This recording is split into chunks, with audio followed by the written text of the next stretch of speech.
श्री स्वामी समर्थ अवधूत चिंतन श्री गुरुदेव दत्त। आजच्या या व्हिडिओमध्ये मी स्वामी चरित्र सारामृत एक दिवसाचं पारायण कसं करायचं, मांडणी करून कसं करायचं किंवा मांडणी न करता कसं करायचं, त्याचं उद्यापन कसं करायचं हे मी सांगणार आहे। तुमचं माझ्या चॅनलवरती स्वागत आहे। चॅनलवरती नवीन असाल तर सबस्क्राईब करायला विसरू नका। तर या दत्त जयंतीला दत्तगुरूंची काहीतरी सेवा ही आपल्या हातून व्हावी असं प्रत्येक स्वामी भक्तांना वाटत असतं आणि खरं तर ते अत्यंत महत्त्वाचं आहे। त्यामुळं कसं आहे की प्रत्येकानं काहीतरी सेवा ही दत्त जयंतीला नक्कीच करायला पाहिजे। तर आता स्वामी चरित्र सारामृत हे एक दिवसाचं पारायण कसं करायचं, तर आता ते मांडणी करायची असेल तर मांडणी करण्यासाठी तुम्ही एक पाट किंवा चौरंग घ्या। मांडणी न करता सुद्धा देवासमोर बसून तुम्ही ग्रंथ वाचन करू शकता। मांडणी करणार असाल तर एक पाट घ्या, ती पाट किंवा चौरंगावरती स्वामींचा दत्त महाराजांचा फोटो ठेवा।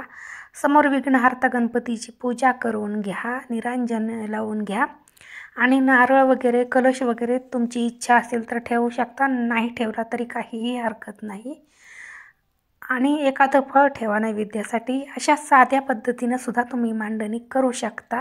आणि वाचन कसं करायचं आहे, तर तुम्ही एक दिवसाचं पारायण जर करणार असाल तर एकाच वेळेस सगळं एक ते 21 एकाच वेळी बसून जर वाचन शक्य होणार नसेल तर काही हरकत नाही।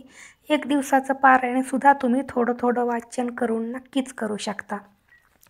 आता कसं आहे की दत्त जयंती दिवशी जर तुम्ही पारायण करणार असाल तर आदल्या दिवशीच मांडणी करून ठेवा आणि सकाळी उठल्यानंतर स्वच्छ आंघोळ वगैरे करून संकल्प करून तुमची जी मनात इच्छा आहे ती स्वामींना दत्त महाराजांना बोलून तुम्ही या स्वामी चरित्र हा जो स्वामी चरित्र सारामृत ग्रंथ आहे या ग्रंथाचं पारायण तुम्ही करू शकता।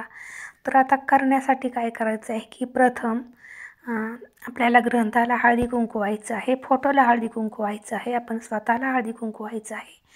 पण स्वामींना मात्र हळदी कुंकू लावायचं नाही। स्वामींना आणि दत्त महाराजांना आपल्याला अष्टगंध लावायचा आहे।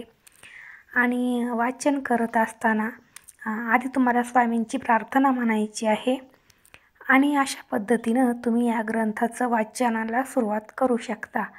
तर तुम्हाला एका वेळेस जितकी शक्य होतील तितके अध्याय वाचा तुम्ही। नंतर थोडा वेळ जर तुम्हाला फार वेळ बसता आलं नाही तर थोडा वेळ उठून पुन्हा आणखीन थोड्या वेळानं तुम्ही राहिलेले अध्याय वाचू शकता। तर हे अध्याय वाचण्याची योग्य वेळ खरं तर फक्त 12 ते 12:30 या वेळेमध्ये वाचन बंद ठेवा। एरवी तुम्ही दिवसभरात अगदी सकाळी अगदी पहाटेपासूनच तुम्ही संध्याकाळी 8-9 वाजेपर्यंत कधीही वाचन, खरं तर 8 वाजेपर्यंत, कारण 9 म्हणजे अगदीच उशीर होतोय। 8 वाजेपर्यंत तुम्ही या ग्रंथाचं कधीही वाचन करू शकता आणि अतिशय साध्या पद्धतीनं सुद्धा तुम्ही एक मांडी पारायण, अगदी एक मांडी जरी शक्य झालं नाही तरी हा अतिशय प्रभावशाली ग्रंथ आहे। तुम्ही जर या ग्रंथाचं पारायण केलं ना तर तुमची बघा किती मोठ्यातली मोठी इच्छा जरी असली ना तरी ती नक्कीच पूर्ण होईल।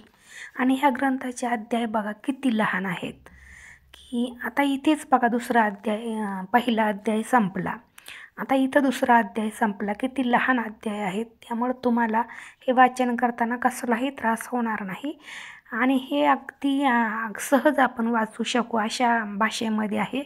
त्यामुळं नक्कीच या दत्त जयंतीला तुम्ही एक दिवसाचं हे स्वामी चरित्र सारामृत या ग्रंथाचं पारायण करू शकता।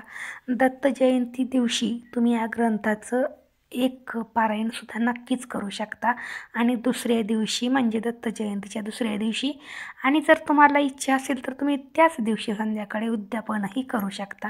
उद्यापन तुम्ही अगदी तुमच्या पद्धतीनं साध्या पद्धतीनं तुम्हाला हवं तसं कशाही पद्धतीनं करू शकता। उद्यापना दिवशी तुम्हाला शक्य असेल तर एक जोडपं जेवायला घाला आणि ब्राह्मणाला शिदा वगैरे द्या, तुम्हाला यथाशक्ती दानधर्म करा। अशा साध्या पद्धतीनं जरी तुम्ही या ग्रंथाचं एक पारायण केलं ना तरी तुमची कितीही मोठ्यातली मोठी इच्छा असली ना तरी नक्कीच पूर्ण होईल। पण ग्रंथ वाचन करत असताना एकाग्र मनाने करा, आपल्या मनामध्ये चलबिचल होऊ देऊ नका, स्वामींवरती विश्वास ठेवा मनापासून स्वामींना शरण जा आणि अगदी साध्या पद्धतीनं तुम्ही या ग्रंथाचं पारायण नक्कीच करू शकता. अशा पद्धतीनं जरी ग्रंथाचं पारायण केलं ना तरी नक्कीच तुमच्या मनातली इच्छा पूर्ण होईल. श्री स्वामी समर्थ. अवधूत चिंतन. श्री गुरुदेव दत्त.